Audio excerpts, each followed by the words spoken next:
아, 본문은 요한계시록 7장 그 2절, 1절부터 8절까지인데 요절 말씀이 2절입니다. 또 봄에 다른 천사가 살아계신 하나님의 인을 가지고 해 돋는 데로부터 올라와서 2절 말씀이 요절이 되겠습니다.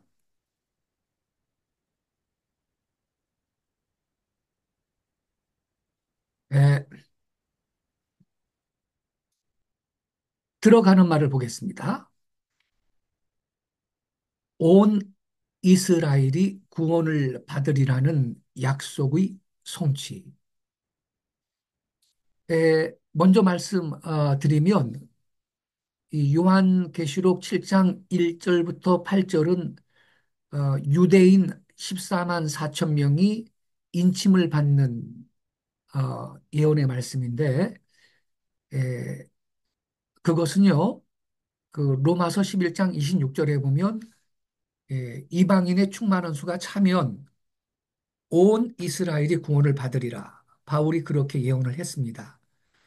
아, 그 온 이스라엘이 구원을 받으리라는 약속의 구체적 성취의 때와 방법에 대한 계시가 그 요한계시록 7장 1절부터 8절까지에 있는 유대인 14만 4천 명이 인침받는 기록입니다. 예. 이제 여기 서문을 좀 제가 읽겠습니다. 언제나 이단들은요, 해석이 어려운 요한계시록을 이용해서 하나님의 말씀을 왜곡하고 성도들을 미혹합니다. 그리고 어, 그들이 가장 많이 애용하는 것이 뭐냐? 우리가 다 잘 알죠? 계시록 7장의 14만 4천 명 인침받는 자들에 대한 예언인 겁니다. 실로 이 예언만큼 오해되고 왜곡되는 구절은 없을 거예요. 예, 본문을 제가 읽겠습니다. 선생님, 그 화면에 계시록 안 나온, 7장 2절부터 네? 화면에 2절부터 화면이 안 뜬 것 같아요. 책 화면이요. 뭐가 안 떴나요? 네. 떴는데. 떴어요? 다 떠 있죠. 죄송합니다. 예, 제가 예. 안 네, 떴. 아, 그러시군요. 네. 음, 다시 저도 나갔다 들어오고 있어요. 바탕화면만 나오고 내용을 안 떴습니다. 음, 그게 계속 교수님 네. 돌아가야 될 것 같은데요. 돌아가야 될 것 같아요. 거꾸로 교수님, 다시 돌아가라고요? 아니, 아니. 책 내용이 뜨는 게 아니고요. 바탕화면만 떠 있습니다. 우리는 떴는데. 저는 내용이 떴는데. 내용이 떠 있어요. 아, 네, 내용이. 내용. 네, 네네. 예, 잘 보세요. 내용이. 네, 내용은 떴지요. 떠 있습니다. 예, 강의하시면 됩니다, 지금. 네. 자, 계시록 7장 2절부터 8절 제가 읽겠습니다. 또 봄에 다른 천사가 살아계신 하나님의 인을 가지고 해 돋는 데로부터 올라와서 땅과 바다를 해롭게 할 권세를 받은 네 천사를 향하여 큰 소리로 외쳐 이르되 우리가 우리 하나님의 종들의 이마에 인치기까지 땅이나 바다나 나무들을 해하지 말라 하더라. 내가 인침을 받은 자의 수를 들으니 이스라엘 자손의 각 지파 중에서 인침을 받은 자들이 14만 4천이니 유다 지파 중에 인침을 받은 자가 1만 2천이요. 루벤 지파 중에 1만 2천이요. 갓 지파 중에 1만 2천이요. 아셀 지파 중에 1만 2천이요. 납달리 지파 중에 1만 2천이요. 모나세 지파 중에 1만 2천이요. 시므온 지파 중에 1만 2천이요. 레이 지파 중에 1만 2천이요. 이사갈 지파 중에 1만 2천이요. 스불론 지파 중에 1만 2천이요. 요셉 지파 중에 1만 2천이요. 베냐민 지파 중에 인침을 받은 자가 1만 2천이라. 여기에 이스라엘 각 지파 중에서 1만 2천 명씩 총 14만 4천 명이 인침을 받은 장면이 기록이 되어 있습니다. 그런데요, 그 소위 여호와의 증인을 자처하는 그 롯셀의 추종자들, 이들은 14만 4천 명이 끝까지 충성을 다하는 자기네 교파의 교인들 중에서 이기는 자로 선택받게 될 자다, 이렇게 가리킵니다. 제7일 안식일 재림교회 역시 14만 4천 명은 자기네 교인들 중에 충성된 사람들이라고 주장을 하고요. 통일교도요. 그들의 교주를 따르는 신도들이 14만 4천이 된다고 미혹을 합니다. 신천지 집단도 그렇게 가르치고 있습니다. 어, 아무튼 이 14만 4천 인침받은 자들에 대한 예언만큼 이단들한테 유린당한 성경 말씀은 없습니다. 근데 문제는 뭐냐? 정통교회 내에서도 다양한 해석들이 있기 때문에 우리 성도들의 혼란을 가중시킨다는 거죠.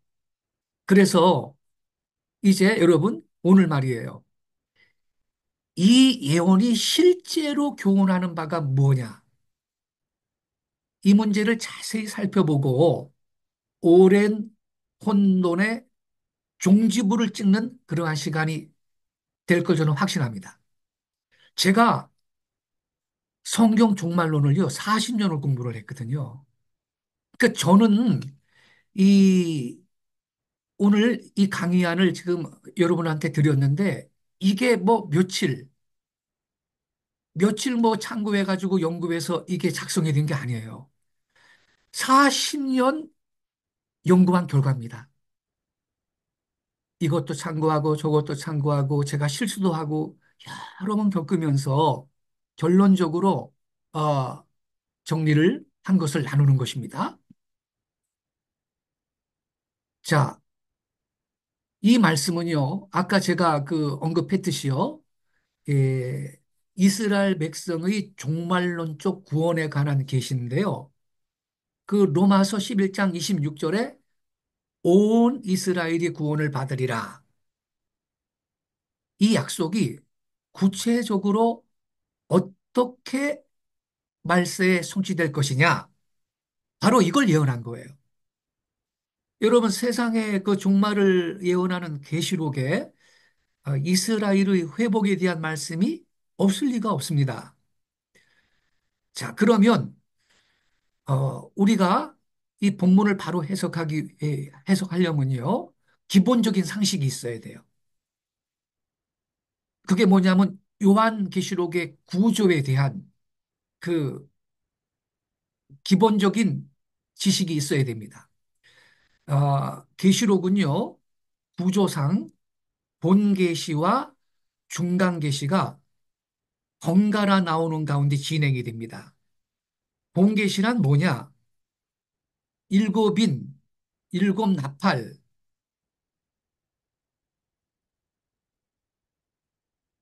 일곱 대접, 이러한 예언이 본계시입니다. 그리고요, 이들과 전후 관계를 가진 독자적인 계시가 있는데 이게 중간 계시예요. 일명 삽경이라고도 하는데요. 이것은요, 본 계시와 관계를 가지면서도요, 본 계시의 전후 순서에는 지배되지 않는 독자적인 계시입니다. 오늘 우리가 공부하는 계시록 7장은요, 바로 이러한 중간 계시의 하나입니다. 즉, 계시록 6장에서 여섯 번째 인을 떼었으니까 7장에서는 이어서 일곱째 인을 떼어야 합니다. 그런데 보면요. 일곱째 인은 8장에 가서 떼고요. 6장과 8장 사이에 일곱째 인의 순서와 관계없는 중간 계시가 나온 거예요. 예, 이 7장은요, 두 부분으로 나뉩니다. 첫째, 이스라엘을 다루는 부분. 그게 1절부터 8절이에요. 오늘 우리가 공부합니다. 2절은 이방인을 다루는 부분. 9절부터 17절입니다. 여기에서는요, 연속해서 일어나던 사건들이 잠시 중단되면서 하나님의 백성, 곧 이스라엘 자손에게 우선 시선이 돌아갑니다. 이 중간 계시 속의 계시록 7장 1절부터 8절은요, 바울이 말한 바, 온 이스라엘이 구원을 받으리라는 약속의 성취의 때와 방법에 관한 예언인 거예요. 다시 말하면 유대 민족이 마지막 때 어떠한 방식으로 구원을 받을 것인가를 구체적으로 계시하고 있는 것입니다. 이 말씀은 이사야 41장 25절부터 27절, 46장 10절부터 13절, 52장 7절부터 10절, 요 46장 10절부터 13절하고 52장 7절부터 7절은요, 지난번 강의 때 우리가 자세하게 PPT를 갖고 공부를 했습니다. 55장 1절부터 9절하고 짝입니다. 아, 그 내용이 뭐냐? 요점이 뭐냐? 이스라엘의 구원은 하나님께서 해 돋는 곳, 곧 동방에서 복음 전도자들을 유대인들한테 보내셔서 이루신다는 예언인 겁니다. 그러니까 하나님께서는 일찍이 선지자 이사야를 통해서 하신 말씀을 요한계시록에서 재확인해 주신 거예요. 자, 그러면 과연 그런지, 예, 우리가 한 단계 한 단계 성경을 어, 연구하도록 하겠습니다. 1번 인치는 대상. 내가 인침을 받은 자의 수를 들으니 이스라엘 자손의 각 지파 중에서 인침을 받은 자들이 14만 4천이다. 이렇게 기록되어 있습니다. 인침을 받은 자들은 누구이냐? 그들은요, 의문의 여지 없이 육체적 이스라엘 백성입니다. 왜냐하면 본문은요, 이스라엘 자손의 12지파가 인침을 받았다. 이렇게 말하고 있기 때문입니다. 여러분, 이스라엘은 12지파가 있어요. 그러나 그리스도의 몸인 교회는 오직 하나밖에 없습니다. 그런데요, 많은 성경학자들이요, 본문의 이스라엘을 상징으로 해석해가지고 인침을 받은 사람들은 이른바 영적 이스라엘이라고 하는 전 인류의 모든 신자들로 구성된 교회다. 이렇게 가리킵니다. 예.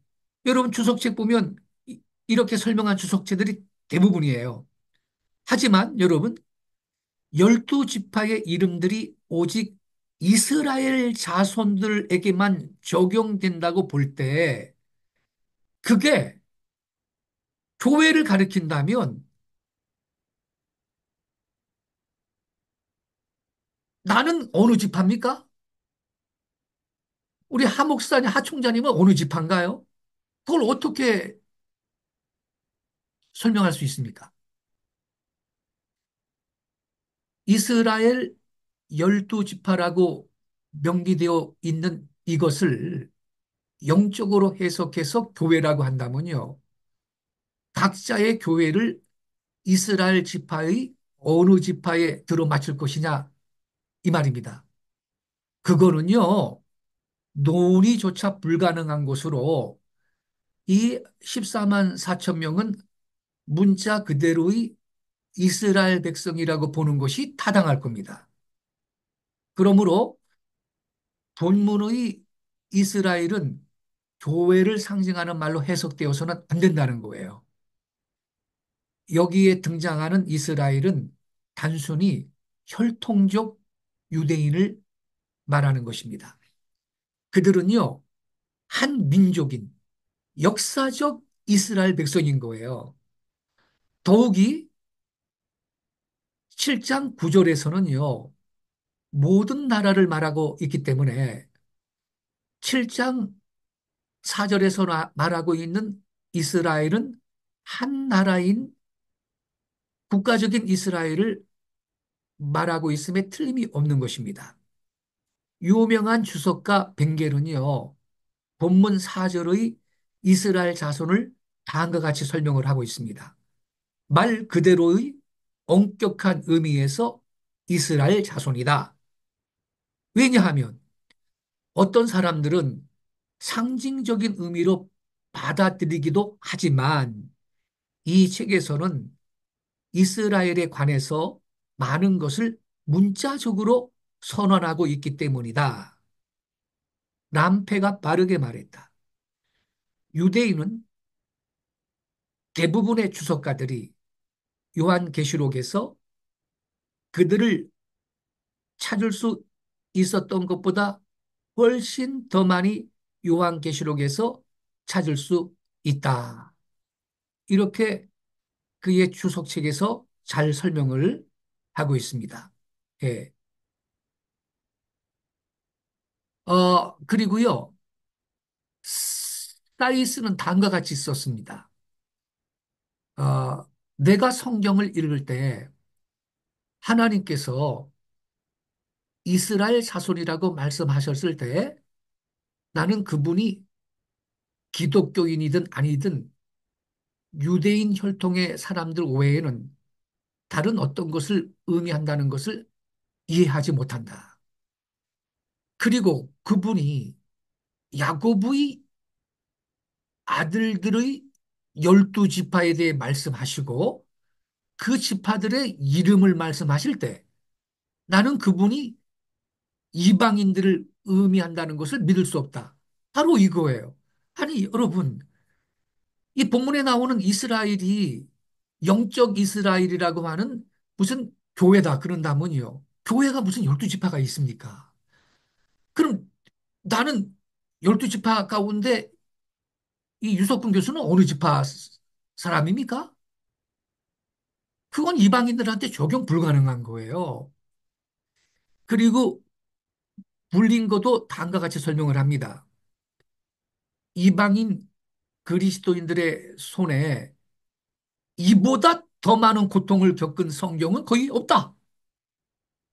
그것이 이스라엘 자손의 모든 지파에 관한 것이고 12지파가 따로 명명되었다는 사실에도 불구하고 대중적인 해석은 그들을 하나님의 교회를 의미하는 것으로 받아들여야 한다고 주장한다.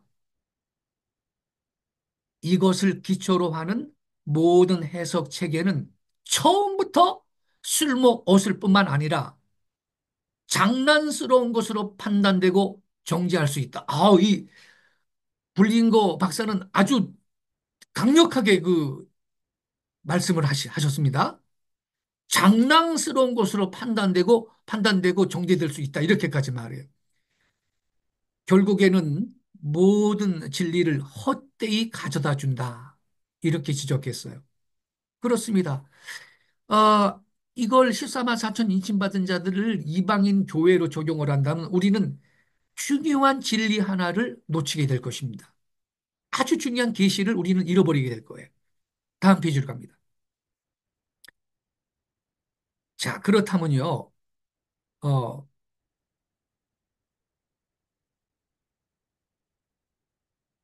본문의 말이죠.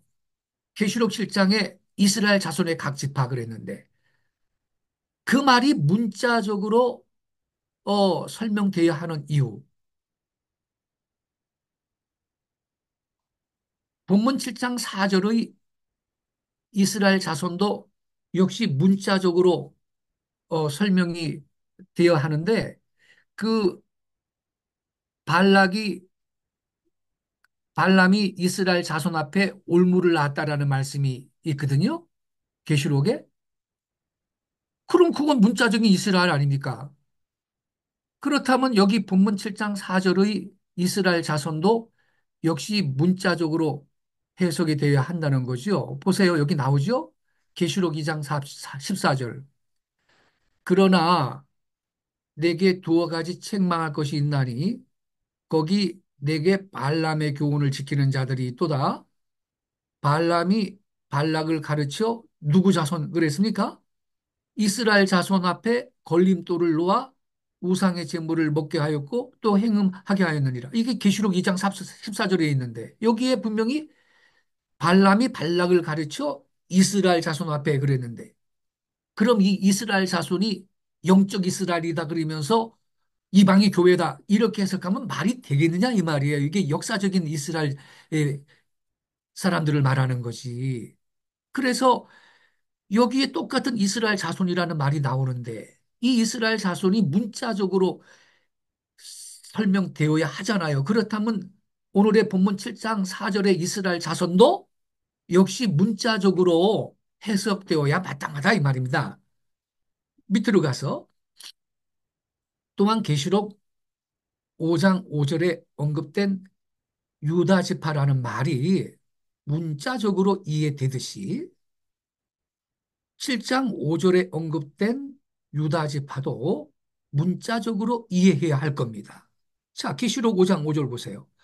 장로 중의 한 사람이 내게 말하되 울지 말라 유대 지파의 사자 다윗의 뿌리가 이겼으니 그 두루마리와 그 일곱이를 떼시리라 하더라. 그러면 여기 5장 5절에 나오는 유대 지파가 문자적으로 유대 지파지 무슨 뭐 영적 이스라엘 이방인 중에 누구이겠습니까? 그래서 7장 5절에 인침받은 자 12지파가 나오는 가운데 유다 지파 나오잖아요. 7장 5절에 유다 지파도 12,000명 인침받았다고 그것도 문자적으로 이해를 해야 한다 이겁니다. 이상 살펴본 바처럼 여기에 등장하는 이스라엘, 인침받은 자 14만 4천 명 이스라엘은 결코 여러분 교회를 상징하는 말 아닙니다. 인침을 받은 자들은 역사적 이스라엘 백성들, 곧 혈통적 유대인이다라는 것입니다. 자, 그러면 좀 더 깊이 들어가 보겠어요. 키워드, 이스라엘 자손의 각 지파. 본문은요, 인장이 찍힌 자들을 이스라엘 자손의 각 지파 중에서 이렇게 명시하고 있습니다. 그렇다면 인침을 받은 자들은 교회를 비유하는 것이 아님이 분명해요. 왜요? 교회는 이스라엘 자손이 아니기 때문입니다. 교회는요, 영적으로 믿음의 조상 아브라함의 자손일 수는 있지만 이게 아다르고 어다른 거예요. 그죠? 교회는 영적으로 믿음의 조상이니까 아브라함이 믿음의 조상이니까 영적으로 그것도 영적으로 아브라함의 자손일 수는 있는 거예요. 그러나 이스라엘 자손은 절대 아니죠. 그렇지 않습니까, 여러분? 신약 성경 어디에도요, 교회를 가리켜 이스라엘 자손이라고 말한 게 없어요. 그러므로 인장이 찍힌 사람들은 혈통적 유대인이 틀림없다라는 겁니다. 인침을 받은 사람들이 교회를 의미한다는 이론은요, 본문의 이스라엘을 영적으로 해석했기 때문인데요. 그러나 여기서는 이스라엘에 대한 상징적 해석 자체가 난센스예요. 만약에요, 본문이요, 12지파의 이름들은 열거하지 않은 채요, 단순히 인침을 받은 자들을 다음과 같이 기록하고 있다고 가정을 해보자고요. 내가 인침을 받은 자의 수를 들으니 이스라엘의 인침을 받은 자들이 14만 4천이니 이렇게 써 있다면 이스라엘을 상징으로 해석해가지고 인장이 찍힌 자들을 이른바 영적 이스라엘이라고 하는 교회를 뜻한다고 해석할 여지가 좀 있을지 모르겠어요. 그러나 본문은요, 인침을 받은 자들에 관해 가지고 이스라엘 자손의 각 지파라는 말을 쓰고 있거든요. 본문의 이스라엘이라는 명칭은 자손의 각 지파라는 말과 결합이 되어 있다는 겁니다. 따라서 이스라엘이라는 나라 이름만 부각시켜가지고 인침받은 자들을 소위 영적 이스라엘인 교회를 의미한다. 이렇게 해석하는 것은 억지라는 거죠. 아까 말했듯이 교회는 아브라함의 자손을 순 있어요, 영적으로. 그러나 이스라엘 자손은 아니죠. 교회는 이스라엘 자손이 아니고요. 당연히 12지파가 존재하지도 않습니다. 각 지파에서라는 문구는 이 사람들이 이스라엘 백성임을 분명하게 나타내는 것입니다. 여러분, 우리가요, 인침을 받은 사람들이 누구냐라는 질문에 정확히 대답하기 위해서는요, 이스라엘 자손의 각 지파라는 문구 전체를 동시에 주목을 해야 되는 거예요. 즉, 이스라엘이라는 말하고 자손의 각 지파라는 말을 분리해 놓고 각각 별도의 해석을 시도하지 말아야 한다는 겁니다. 이스라엘과 자손의 각 지파는 별개가 아니에요. 우리가요, 이 점을 분명히 한다면요, 본문이 자세히 열거하고 있는 12지파의 이름들은 설령 간과해 버려도요, 입맞은 14만 4천이 이른바 영적 이스라엘인 교회를 상징한다. 이런 해석은 있을 수가 없는 거예요. 교회는 전혀 자손의 각 지파라는 것이 없기 때문입니다. 그러나 이스라엘 자손의 각 지파라는 구절 가운데서 자손의 각 지파라는 문구를 도외시하고요. 앞부분인 이스라엘에만 주목한다면요. 본문의 이스라엘이 교회를 상징한다고 해석할 여지가 있게 되죠. 그들은 교회가요, 이스라엘을 대체한 새 이스라엘이라고 믿고 있기 때문입니다. 그리고 그 다음에는 자손의 각 지파라는 부분과 본문이 열거하고 있는 12지파의 이름은 거기에 맞추어서 재해석해야 될 별도의 문제가 되고 맙니다. 하지만요, 여러분, 이 단계에서 그들은요, 이스라엘이라는 명칭에 연결된 자손의 각 지파라는 문구 및 본장이 자세히 열거하고 있는 12지파의 이름들이 심히 난해한 문제가 아닐 수가 없어요. 왜냐하면 그들도요, 교회는 결코 12지파로 나뉘어져 있지 않다는 거 하고요. 12지파의 이름들은 무엇보다도 혈통적 이스라엘 자손들한테만 적용이 될 수 있다는 것을 알고 있기 때문입니다. 예. 그래서 이 사람들이 성경을 억지로 해석하는 우를 범하는데요. 그럼 밑으로 내려갈게요. 리플레이스먼트 세알라시, 대체 신학의 교묘한 해석 방식. 그리스도인들 중에는요, 교회가 유대 민족을 대신하는 새 이스라엘이라는 대체 신학을 신봉하는 자들이 많이 있습니다. 하지만 그들도요, 본문을 해석할 때 이스라엘 자손의 각 지파인 12지파의 이름들을 교회에다 가져다 맞추기가 용이한 일이 아니거든요. 그렇겠죠? 그리하여 인침을 받은 14만 4천 명이요, 소위 영적 이스라엘인 교회를 상징한다고 주장하는 이들은요, 본장이 열거하고 있는 12지파의 이름들을 교회에다가 적용시키기 위해서 베드로후서 3장 16절의 말씀처럼 성경을 억지로 그 헬라어 원문은요 교묘하게라는 뜻도 있습니다. 아주 교묘하게 억지로 해석할 수 없게 되는 거예요. 아래는요 그 대표적인 사례입니다. 옛날에 개인의 이름은 흔히 그 개인의 성격을 표시했다. 오직 그 품성만이 하나님의 인을 받는데 결정적인 요소가 된다. 그러면서요, 어, 뭐라 그러냐면, 여기 보면요, 그 품성으로 인해서 12지파 중에 하나에 속하는 자로서 하나님의 인을 받게 될 것이라는 거예요.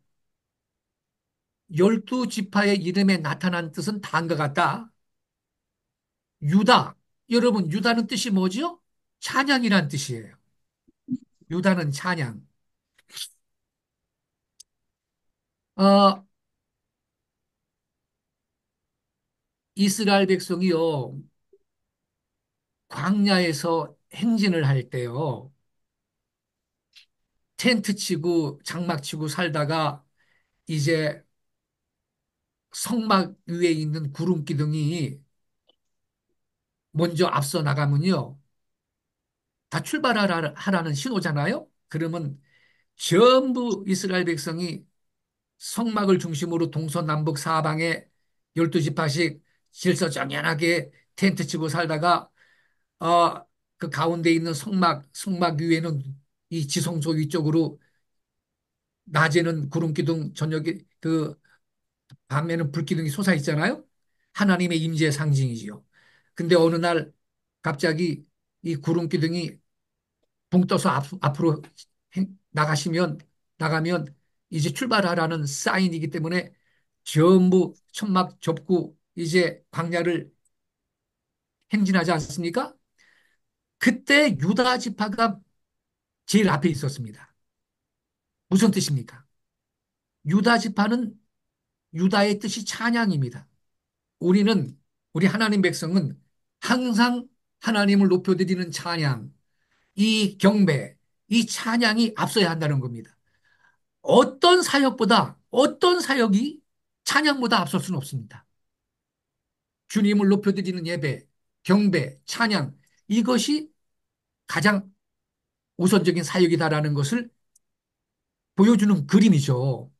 유다는 찬양이라는 뜻이고, 루벤은 아들을 낳다라는 뜻이고, 세 번째 갓은 블레싱, 복됨이라는 뜻이고, 아셀은 리조이스, 기쁨이라는 뜻이고, 납달리는 씨름이라는 뜻입니다. 문하세는 내 모든 수고를 잇다라는 뜻이고, 시므온은 주께서 들으시다. 레위는 연합이란 뜻입니다. 이사갈은 값이란 뜻이고, 스불론은 나와 함께 거하다라는 뜻이고, 요셉은 주께서 내게 더하시리라 이런 뜻이고, 베냐민은 오른쪽의 아들 이런 뜻입니다. 그런데 이 송기태 목사님이 이거를 제시하면서 뭐라 그러냐면요.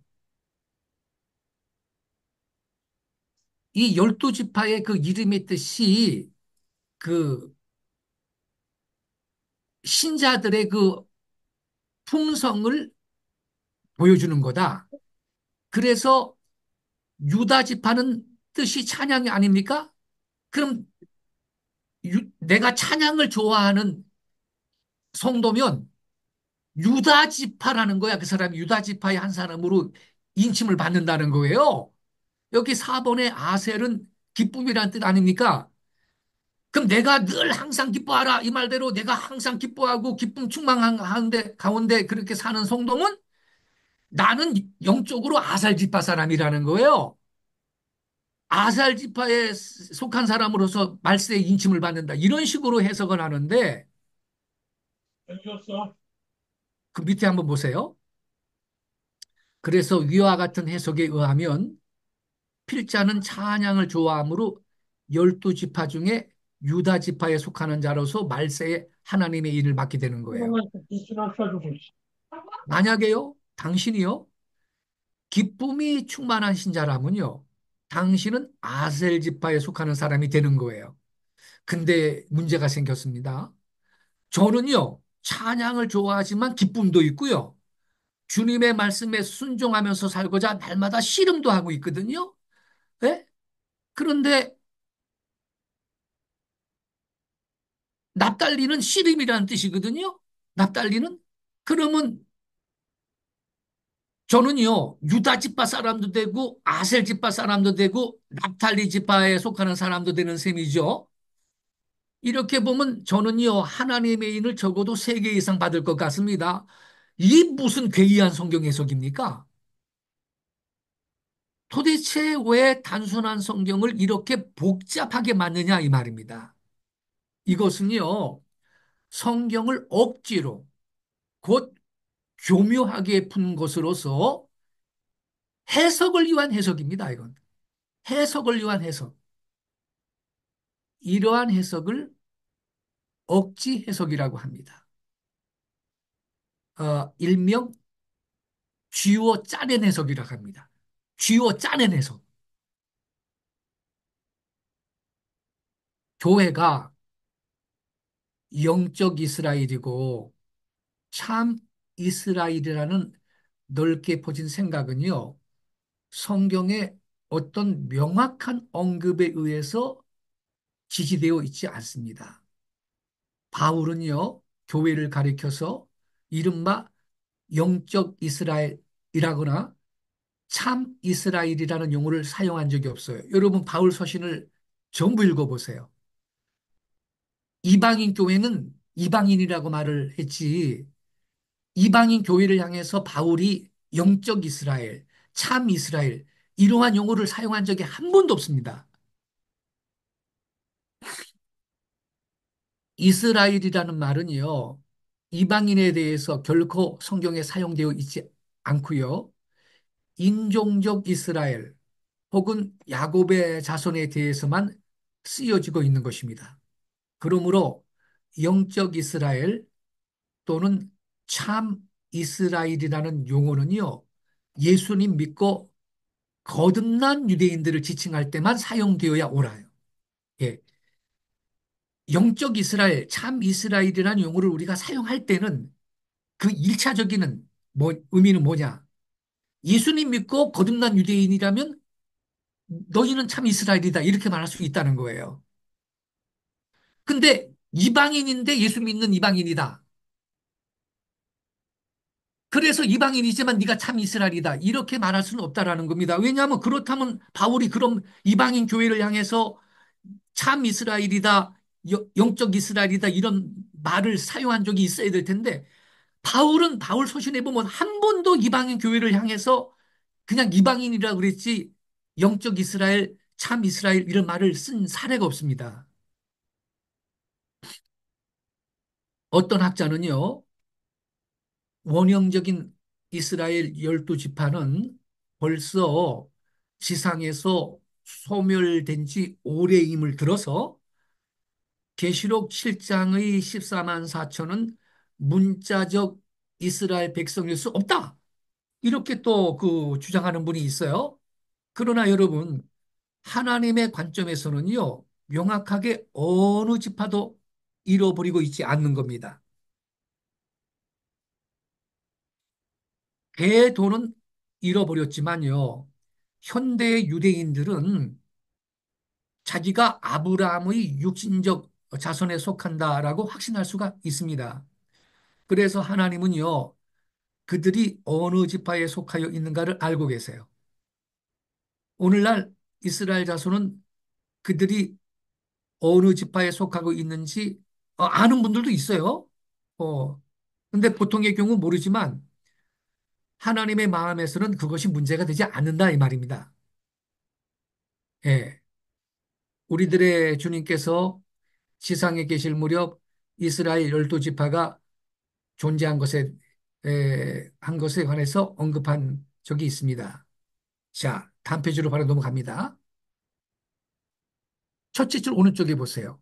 여러분, 이 MRD한 이분의 그 저서를 한두 권씩은 읽어보셨을 거예요.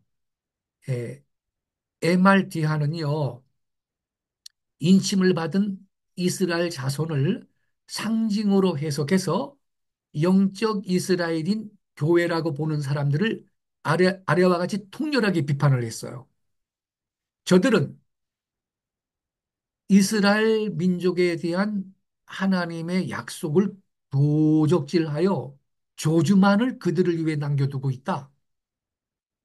이것은 성경을 영적으로만 해석하는 데서 근심할 만한 과오에 빠지고 있는 것이다. 교회와 이스라엘, 또 교회와 시온을 하나로 하고, 또한 이스라엘과 그리스도의 몸을 혼동함으로 많은 사람들은 이 14만 4천 명에 대하여 인간적인 해석을 내려서 자기들이 이스라엘이라고 생각하고 있다. 즉, 그들은 오늘의 교회가 영적 이스라엘이라고 말하고 있다. 만약 성경에 나타나는 모형이나 상징이나 용어를 씌어져 있는 것과는 별개의 것이라고 한다면 어떠한 혼란이 일어날 것인가? 오늘날까지 많은 종교가들이 자기들이 이 14만 4천인 중에 자기들을 이 14만 4천인 중에 세워왔다.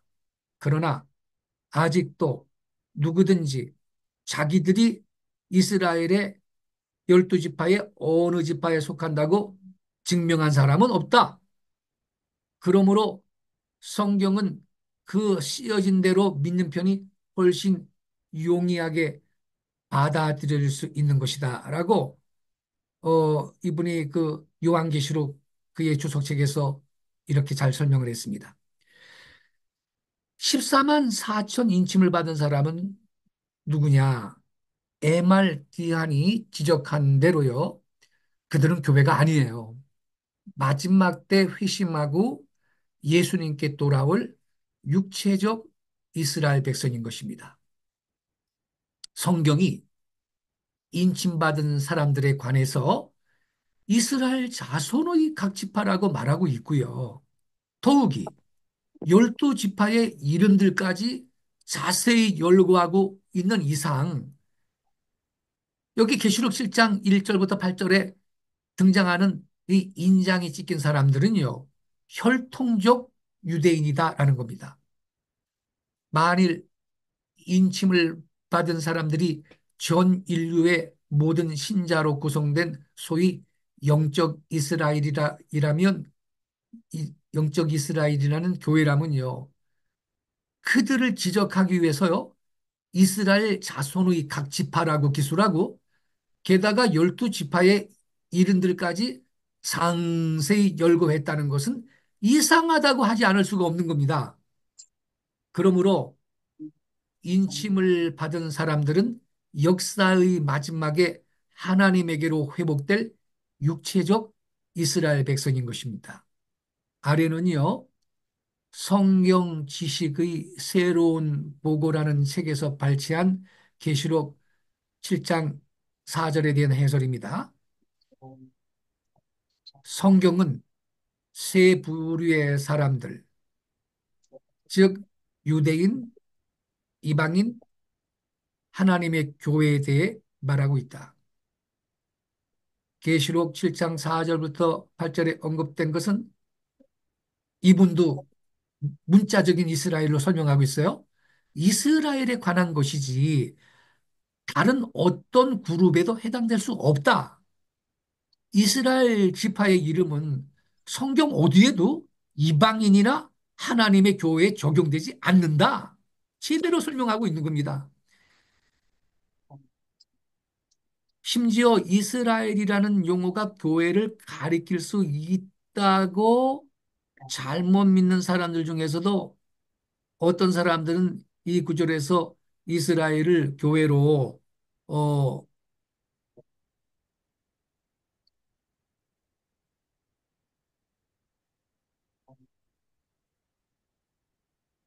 조종하기가 어렵다라는 거예요. 자,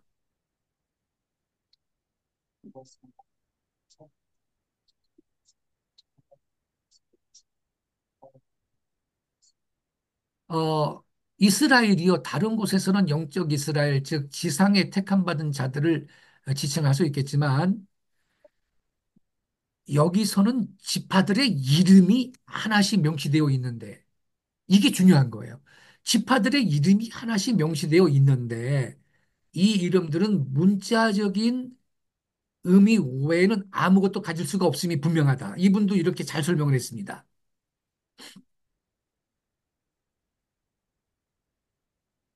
하나님의 말씀이 이 집단의 사람들을 식별하는 것과 관련하여 아무리 구체적이라고 할지라도 일부 해석자들은 그 말씀이 인도하는 본문을 따르기를 거부해요. 악착같이 계속 교회래, 이방인 교회다, 영적 이스라엘이다, 이런 식으로 우기고 있어요.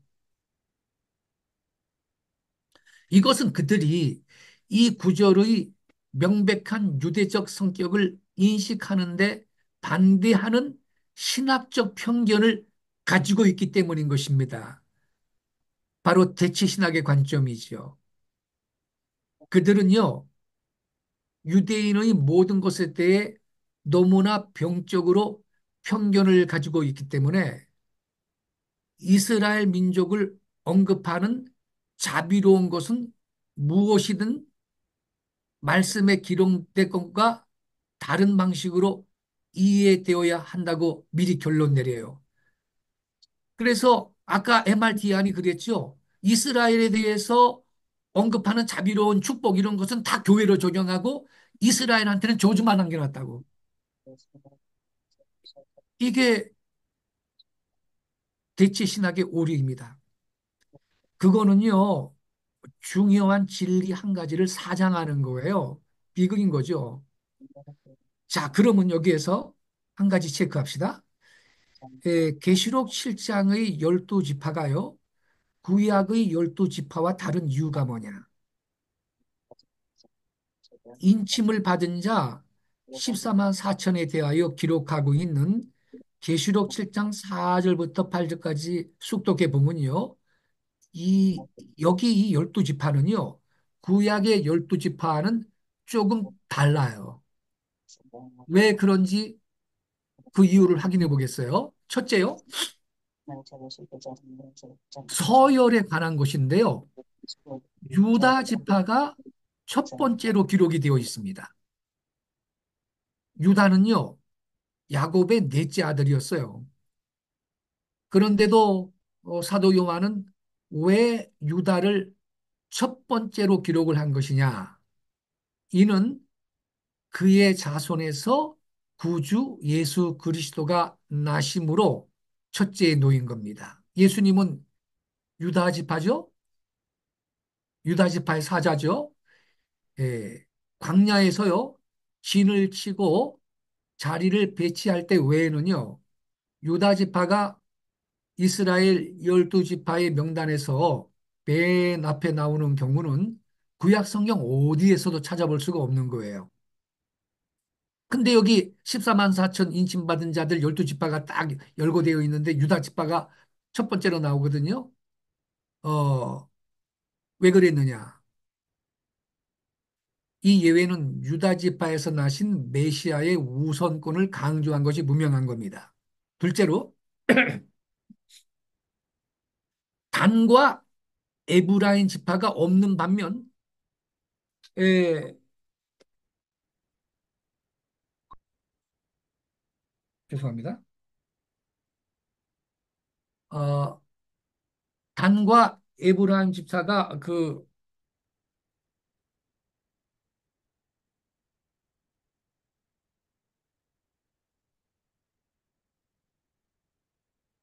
없는 반면 요셉과 레위 지파가 첨가되어 있습니다. 창세기 46장 1절에 보면요. 야곱이 요셉의 두 아들을 축복하는데요. 그 뒤로부터 요셉의 가족은 에브라임과 므낫세로 칭하게 되었어요. 요셉의 두 아들이 에브라임 므낫세죠. 에, 에브라임은 요셉의 둘째 아들이었고 야곱은요 에브라임을 므낫세보다 위에 두어서 에브라임이 요셉이라는 이름을 대표하게 했습니다. 그런데 여기에는 에브라임이 누락되어 있고 대신 요셉 지파가 첨가되어 있습니다. 또 구약에서는 레위 지파가 12지파에 있지 않아요. 왜냐하면 뭐 땅을 분배받을 때도 레위 지파는 땅을 분배받지 못했죠. 그 제사장 지파로 하나님이 그들의 기업이었어요. 어, 어, 구약엔 레위 지파가 12지파에 있지 아니한데요. 자, 다음 페이지로 갈게요. 근데 여기서는요, 단지파가 누락되었고 대신 레위지파가 첨가되어 있는 겁니다. 요거 여러분 왜 그 이유를 알아야 돼요. 그러면 단과 에브라임 두 지파는 왜 인침을 받는 데서 빠졌느냐?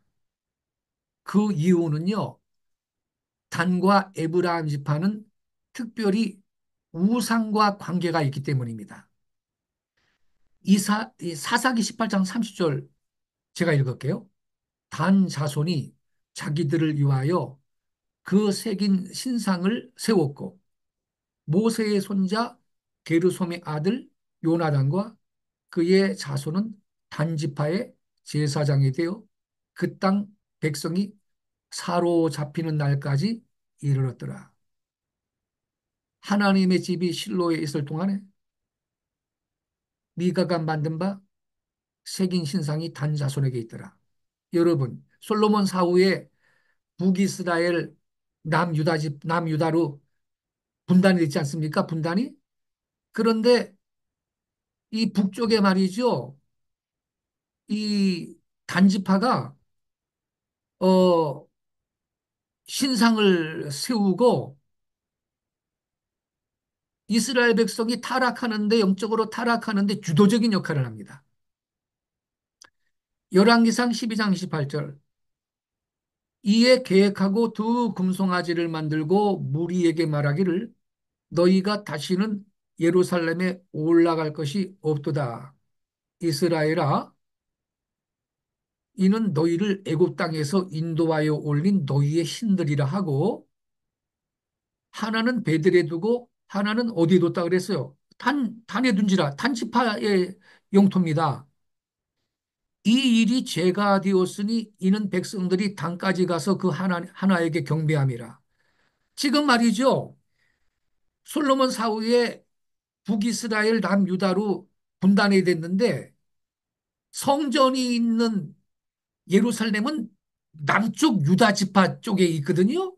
그러니까 하나님 앞에 제사하려고 북이스라엘 백성이 남쪽으로 예루살렘까지 가면은 이거 안 되겠다. 그래가지고 이 북쪽에서 말입니다. 단지파가 주도해가지고 우상을 세우고 우상을 숭배하게 만들었어요. 호세아 4장 17절에 보면 에브라임이 우상과 연합하였으니 버려두라. 버려두라고 나오죠. 그러니까 계시록 7장 1절부터 8절에 그 14만 4천 인침받은 12지파 가운데 버려둔 거예요. 단지파하고 에브라임 지파가 그래서 버려둬 가지고 삭제된 거예요. 단지파가 여기에 포함되지 않은 까닭은 그들이 이스라엘의 배교를 도입한 지파였기 때문입니다. 사사기의 마지막 장들에서는요. 단지파가 이스라엘을 끔찍한 배도로 이끌었는데 그것은 지극히 추악한 형태의 우상숭배였어요. 이런 행동이 여기 그 사사기 18장 30절 우리 읽었죠? 어, 자세하게 기록이 되어 있고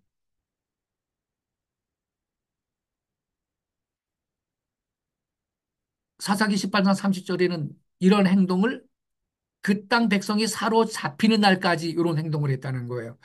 그래서 결국 하나님이 심판하시죠. 북이스라엘은 아수르한테 망하고, 예. 남유다도 나중에 바벨론한테 망하게 되죠. 오른쪽 페이지 위에서 세 번째 줄로 가겠습니다. 여러분, 이것은요, 단에 관한 야곱의 예언과 일치했습니다. 창세기 49장에서요, 야곱은요, 12 아들의 미래를 예언하면서요, 단은 길섭의 뱀이요, 샛길의 독사로다. 말급을 물어서 그 탄자를 뒤로 떨어지게 하리로다. 이렇게 말해요. 그것은요, 배교를 도입한 단의 배신에 대한 시적인 묘사였던 겁니다. 그런데 요한계시록은 어떤 책이냐? 요한계시록은요, 불법의 사람, 곧 적그리스도가 나타나서 자신의 우상을 세우고 땅에 있는 모든 자들로 경배할 것을 강요할 것이지만 성도들은 환난 가운데서도 그 우상에게 절하지 않고 어린 양의 피와 자기들의 흘린 피로 결국은 사탄을 이길 것임을 말씀하고 있는 책이거든요. 여러분, 요한계시록의 주제는 환난에서의 도피가 아닙니다.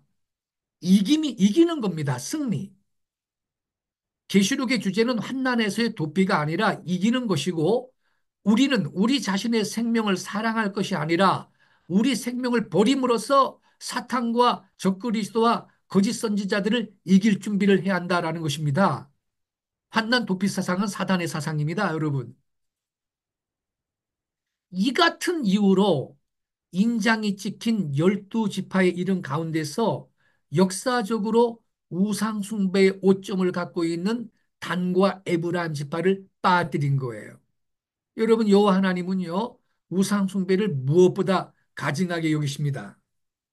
그러므로 이들 두 지파는 우상숭배의 악한 전력이 있으므로 환난 중에 당신의 충성된 백성들이 적그리스도와 그의 우상에게 경배하지 않고 어린 양의 피와 자기들의 흘린 피로 싸워서 승리하여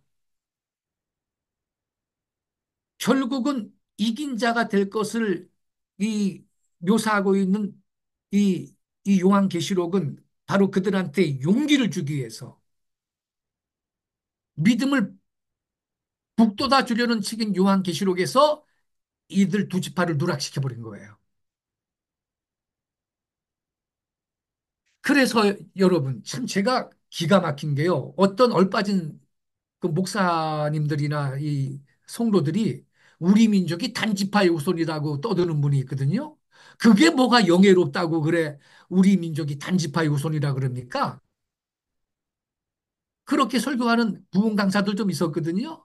뭐 단지파가 동쪽으로 어딘가로 그 이동해가지고 우리나라까지 와서 우리 민족이 단지파 후손이다. 이런 말하는 이단도 있던데, 아유, 그게 뭐가 그래 명예롭다고 우리를 단지파의 후손이라고 그러는 겁니까? 그래 우상숭배 악한 전력 때문에 요한계시록에서 이름까지 빼들어버린 그 단지파가 뭐가 그래 자랑스럽다고 우리 민족이 단지파의 후손이라는 얼빠진 소리를 하는 그 목회자들은 말이죠.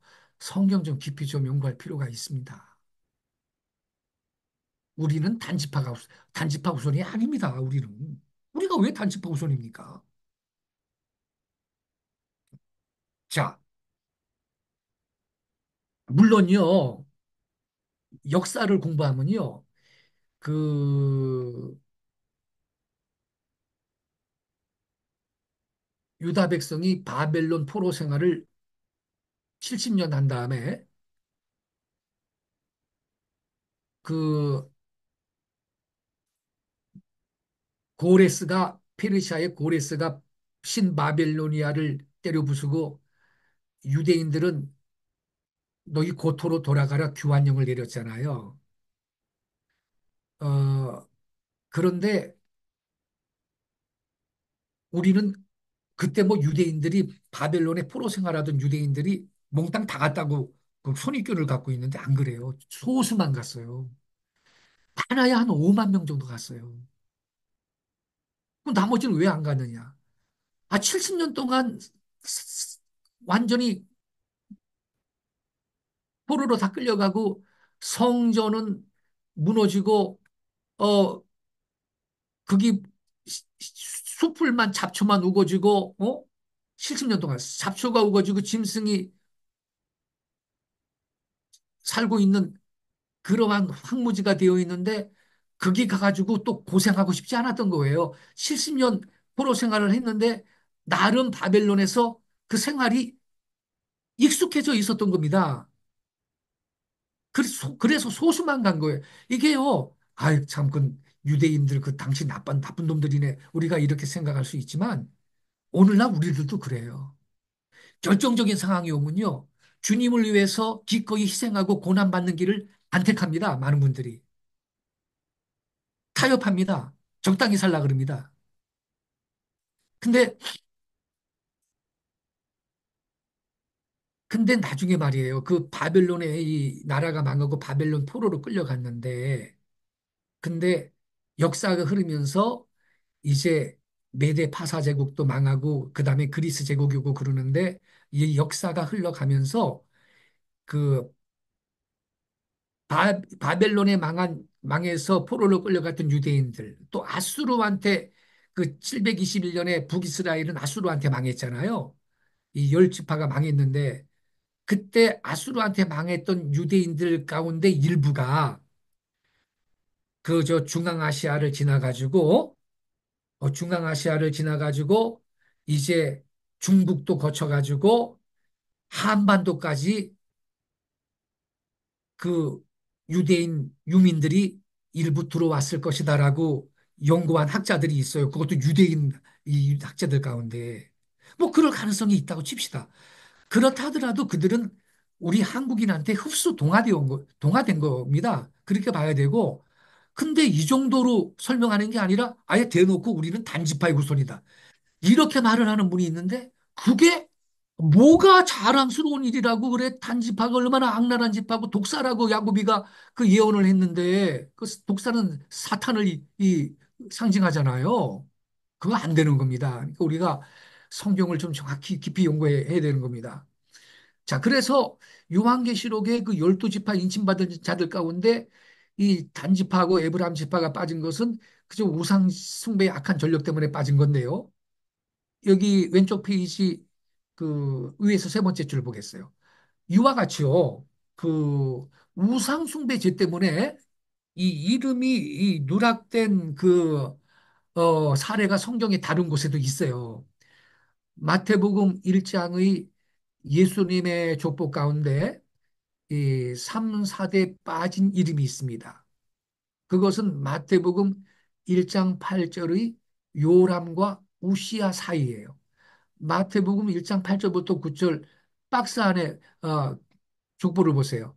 요사밧 다음에 요람 다음에 우시아 다음에 요담 이렇게 돼 있는데 사실은 요람하고 우시아 사이에 3대가 누락돼 있다고요. 역대상 3장 10절에 의하면요. 요람과 우시아 사이에는 아하시아, 요아스, 아마샤 세 사람이 들어가 있어야 합니다. 그 박스 안에 족보를 보세요. 여호사밧, 요람 다음에 아하시아, 요아스, 아마샤 세 사람이 있어요. 아사랴, 요담 이렇게 되어 있습니다. 역대기 상의 족보와 마태복음의 족보 사이에는 엄연히 3대의 차이가 나죠. 곧 마태복음에는 아시아, 요아스, 아마샤의 3대가 누락된 거예요. 왜 빠졌을까? 그 까닭은요. 역대기 하 18장부터 25장에 나타난 말씀 가운데서 찾아야 됩니다. 그 내용의 중대한 몇 가지는 다음과 같습니다. 첫째, 유다왕, 유다왕 여호사밧이 그 아들 요람을 북방 이스라엘 왕 아합의 딸 아달랴와 결혼하게 해요. 잘못한 행동이죠. 아합의 딸이 얼마나 여러분 악합니까? 그로 인하여 유다의 예루살렘 성전에 바알신의 우상이 들어서지요. 세 번째, 여호람의 저 아달랴는 6년간 스스로 왕이 되어 우상을 숭배합니다. 여기도 우상이에요, 우상. 네 번째, 그로 인한 자녀들은 아합의 집의 교도로 인하여 성전에서 바알신을 섬깁니다. 다섯 번째, 다 같이 원수의 손에 죽임을 당합니다. 여섯 번째, 다 같이 다윗의 묘 곁에 장사 지내지 못합니다. 이와 같은 역사적 오적 때문에, 즉 우상 숭배에 가증한 죄 때문에 아하시아, 요아스, 아마시아 3대는 예수님의 거룩한 족보에 못 오르고 누락된 거예요. 제2계명은 우상 숭배를 금하고 있죠. 그 우상 숭배 금지 계명에서 하나님은 아비의 죄를 갚되 3대 4대까지 이르게 하거니와 이랬거든. 은혜는 천대까지 베푼다고 말씀하셨잖아. 이 조목에 유의하셔야 돼요. 예수님의 족보에 누락된 자들은 하나님의 계명에서 족보의 모도를 중대한 죄를 범했던 겁니다. 그래서 족보에 빠진 자들은 10계명의 말씀 그대로 2계명 말씀 그대로 엄밀히 말하면 4대고 법적 대수는 3대가 빠진 거예요. 어, 계명의 말씀하고 일치합니다. 다음 페이지로 넘어갈게요. 우상 숭배는요, 여러분 가장 무서운 죄입니다. 하나님은 우상 숭배를 제일 가증히 여기시기는 바 성령님은 마태가요 복음서를 기록할 때 우상 숭배에 악한 전력이 있는 자들을 예수님의 족보에서 누락되도록 했던 거예요. 아, 근데 이게 그 예수님의 거룩한 족보에서 누락되도록 했는데 그러나 거룩한 예수님의 족보에 거룩하지 않은 여자들은 왜 들어가느냐 이 말이에요. 다말, 라합, 바세바 안 깨끗했던 여자거든. 보세요. 다섯 번째 줄. 예수님의 족보에는요, 5명의 여자 이름이 올라가 있어요. 다말, 라합, 바세바, 룻, 마리아. 이들 중에 세 여자는요, 도덕적으로 결함이 있습니다. 다말은 근친상간의 죄를 범했죠. 라합은 요리고의 기생이었고요. 바세바는 간음을 했습니다. 그래도 이 여인들은 하나님의 은혜로 모두 예수님의 족보에 들어가 있다 이 말이죠. 하지만 하나님이 우상숭배죄는 얼마나 싫어하시면요. 우상숭배 전력이 있는 자들은 예수님의 족보에서 전부 배제되었습니다. 왜? 하나님께서 제일 가증하게 여기시는 죄악이 잡신 우상을 숭배하는 것이기 때문입니다. 이거요. 본인이 복을 못 받기도 하지만 그 후손들이요. 롱런하느냐? 후대에 가서 망합니다. 다 자손들이. 예. 오래 못 갑니다. 재산을 내가 많이 갖고 있어도 2대, 3대 가면서 그 후손들이 재산 다 말아먹습니다. 계시록 7장의 인침을 받은 14만 4천 가운데 단과 에브라임 지파가 누락된 이유도 바로 거기에 있어요. 성령님은요, 사도 요한한테도요, 우상 숭배의 역사적 오점을 갖고 있는 단과 에브라임 지파를 빠뜨리신 겁니다. 그리고 그들 대신에 요셉과 레위 지파를 첨가시킨 거예요. 바로 이것이 계시록 7장에서 단과 에브라임 지파가 빠진 것에 대한 명확한 이유가 되는 것입니다. 그리고요, 어떤 성경 연구가들은요, 계시록 7장의 12지파가요, 그 구약의 12지파와 다르다라는 이유를 들어서 지금 다른 이유가 뭔지 설명했어요. 다르다는 이유를 들어서 이 계시록 7장의 입맞은 14만 4천을 문자적 이스라엘 백성이 아닌 이른바 영적 이스라엘인 교회라고 해석하고 있는데 여러분 그러한 해석은요 결국 성경에 대한 깊은 지식이 부족한 데서 나온 거예요. 계시록 7장의 12지파가 구약의 12지파와 약간 다르다는 사실이 인침받은 14만 4천을 역사적 이스라엘 백성이 아니라고 주장할 수 있는 증거가 되는 것은 절대로 아닙니다, 여러분. 계시록 7장의 14만 4천 인침을 받은 자들은요, 문자적 이스라엘 백성으로 주 예수님을 믿는 자들이고요. 꼭 교회론적으로 말하면 유대인 교회예요. 그러나 현재 메시아니 유대인들은 교회라는 용어를 피하고 케헬라, 이 회중이라는 말을 사용합니다. 혹시 하나님께서요, 교회의 일을 계시하고자 의도하셨다면요, 다시 말합니다. 그분은 결코 사도 요한으로 하여금 이스라엘 자손의 각 지파라는 말이나 12지파의 이름을 기술하도록 하지 않았을 거예요. 왜요? 그리스도의 몸인 교회는 이스라엘 자손도 아니고요. 더욱이 12지파로 구분될 수도 없기 때문입니다. 14만 4천 하나님의 인장이 지킨 자들은 누구냐? 그들은 마지막 때 회심하고 예수님께 돌아올 육체적 이스라엘 백성이자 유대인 그리스도인들이다. 이렇게 정리를 해야 돼요. 자, 여러분, 우리가 그 인침받은 자 14만 4천 명을 공부할 때 가장 먼저 해석하고 확실하게 해야 될 것이 인침받은 자들이 누구냐라는 거예요. 예, 그들은 육체적 이스라엘 백성이다. 이겁니다. 이걸 먼저 확실하게 해놓고 다음 단계로 가야 돼요. 첫 단추를 잘못 꿰면요, 나머지 단추를 전부 잘못 꿰게 되지 않습니까? 그래서 우리가 지금 첫 단추를 제대로 깬 겁니다. 그리고 이제 다음으로 넘어가는데, 인침받은 자의 수, 24만 4천 명이 실제적인 수냐, 상징적인 수냐, 요거를 우리가 공부하겠는데요. 지금이 10시 25분입니다. 10분 브레이크 타임을 가질까요?